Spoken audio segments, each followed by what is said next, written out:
The long-awaited Sue Gray report on the UK's so-called Partygate scandal will likely be out this week. It's expected the document will feature photographs of illegal gatherings. Ahead of its release, there's controversy, though, about a face-to-face meeting between civil servant Sue Gray and Prime Minister Boris Johnson last month. Downing Street has been saying that Sue Gray sought the meeting with Boris Johnson to discuss the process, but her team denies that. And in the last half hour, we've had a clarification on this from Boris Johnson's official spokesperson, who now says that number 10 officials did seek the meeting, but that it was Sue Gray's team that then got in touch to organise it. Well, let's talk to Giles Gibson now, who's joining me live from London. Giles, when it comes to the Sue Gray report and its expected publication this week, how do we expect this week to play out?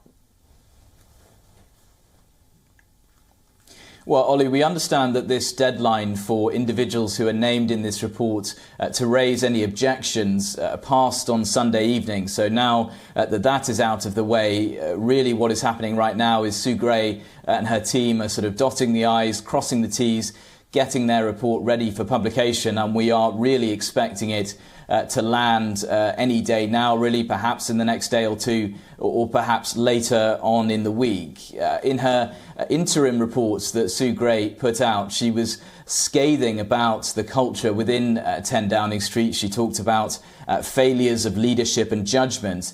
We are expecting a similar tone from this full report when it lands in the next few days or so, but we are expecting it to be different in the sense that it could be much more targeted. That criticism could be much more targeted towards specific individuals. So perhaps Prime Minister Boris Johnson himself, or at least very senior civil servants who are currently working in Downing Street or previously worked as part of the leadership team in Downing Street.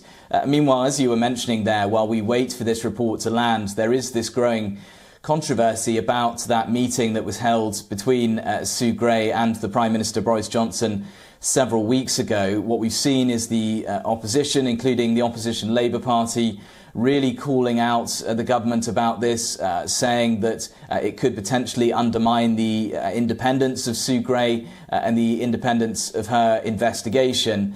But over the course of the weekend, we had Nadhim Zahawi, the Education Secretary, really doing the rounds, looking to try to control that growing controversy, basically saying that the Prime Minister is not trying to interfere whatsoever into Sue Gray's report and that her investigation will be completely independent. That's Giles Gibson reporting live from London.